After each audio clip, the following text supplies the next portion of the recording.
Super Rugby, the Sunday game, which is the Brumbies hosting the Sunwolves. It's the only game on Sunday. We don't get a whole lot of Sunday games in Super Rugby, but it's nice, I guess, this one. For Mother's Day in Canberra. Brumbies are even going to have a special jersey for this one. So, they're hosting the Sunwolves. Hopefully, we get a decent crowd out there in Canberra for the Sunwolves game. The Brumbies are hot favourites. They've got a chance to go top of the Australian Conference. It's all pretty even right now. Obviously, the Sunwolves with 2 wins and 9 losses are down near the bottom end of the table. Well, they are at the bottom of the table. They are propping everybody else up. And a few games into the season, excluding the first game, the Sunwolves looked like they might be competitive. A lot of talk about eventually their axing and, how it was poor given how well they were playing, and then the results have kind of slipped a bit. So that's unfortunate. Hopefully these guys can lift and put in a better performance. It's not that they've been bad this season. They have been poor at times, the Highlanders game especially, but for the most part, Sharks game as well, not so good. They've been pretty decent. The Brumbies have kind of been up and down. They are definitely on an upward swing at the moment. They're certainly finding where their strengths lie. There has been a fair bit of negative press about them in the media over the last week since that win over the Blues. I'm a Blues fan, so to see my forward pack last week kind of get monstered by those Brumbies guys was disappointing, and I was kind of angry, especially when fainga'a kept tapping the Blues guys on the head. That was frustrating. He may have only done it once, but either way, I didn't like it. But that's kind of understandable. I'm a Blues fan, so I don't want my team to get beaten. If they were getting beaten by a team which, a winger got a hat-trick, disappointed in my team. So I don't quite understand some of that. Well, I guess I understand it, but it's a bit unfair to put a bit of negative press around the Brumbies for having a strong forward pack and using a maul, using the scrum to get dominance, because that's just rugby, man. There are some teams who have got good backs, some teams who have got good forwards, some teams have got both, good set piece, whatever.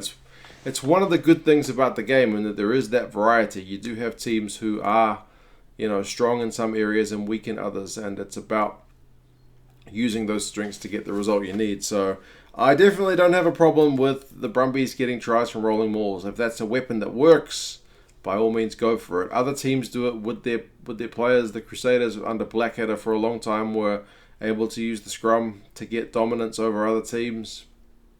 The Waratahs with guys like Falau in the air and Naiaravoro on the wing, they were able to use them as their kind of aerial ball getters and battering ram players. So everybody does it. It's just finding those strengths and using them. So just the fact that it's not all that pretty because it's not a guy out in open space doesn't make it any less legit. So I would expect to see the Brumbies doing a fair bit of that against the Sunwolves in this one. Their team is showing a fair bit of respect to the Sunwolves because they've hardly changed any players. Just 2 changes to the starting 15 that I could see. Swain comes in for Arnold, and that's an injury-enforced one. And Kurandrani is back, so that's actually a bit of strengthening for that Brumbies team. Everyone else is the same. Sio, fainga'a, and Ala Alatoa in the front row. They put in a good shift last week. Carter's still there in the second row. Cusack, Jerome Brown, who's been impressive, and Pete Samu continue on in the back row. So the back row for the Brumbies has always been pretty top-notch. Now their front row is stepping up too. Powell and Liliafano still don't get a rest. I think Powell did get a rest a couple of weeks ago. At least he came off the bench. But Liliafano, even at his age, is still starting this one. Pulu, Spate, and Banks are the back 3. So there's no reason the Brumbies can't open teams up. They've got talent there as well. And midfield is Simone and Kurandrani, like I said. So there's no Arnold injured. There's no Pocock. He's still not quite right. No McCaffrey. So they are not without injuries, the Brumbies. But they do have a chance to go past the Rebels. They're 4 points behind the Rebels in the Aussie Conference. 24 points they're currently on. A bonus point win here will send them top. So that's what they're targeting. You can kind of tell by the lineup. They didn't pick a B team at all. Some Wolves have made a few changes. One fairly interesting one. But the front row is the same. Mikami, Horia, and Yamashita. I guess that's a good World Cup prep for these guys as well. Abbott comes in the second row alongside Hatting. Tui, Dan Pryor, and Vosiatho continue on in the back row. They'll be looking to not get yellow carded this week because that was a problem for the Sunwolves last week, was all the cards. That also means we got no Masarewa this week because he was red carded after a second yellow card, so he'll be serving a suspension.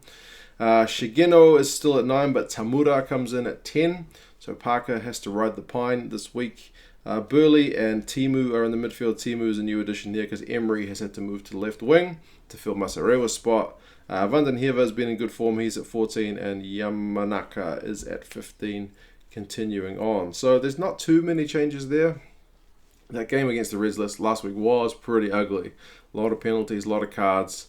And the Sunwolves did pretty well. It's kind of been not all their games this season, but some of their losses you can still say they did pretty well.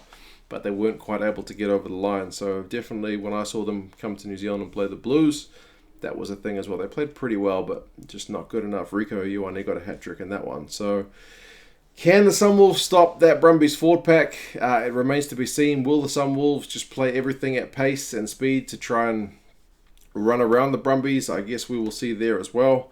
It may be a clash of two very different styles, which is, again, is a beautiful thing. The fact that you can look at two different teams and they play totally different ways is one of the cool things about rugby. It adds to the depth. So I'm more than happy with that, despite the fact that my team got monstered by these Brumbies guys last week. The Brumbies are 14-point favourites, so predicted to be pretty comfortable.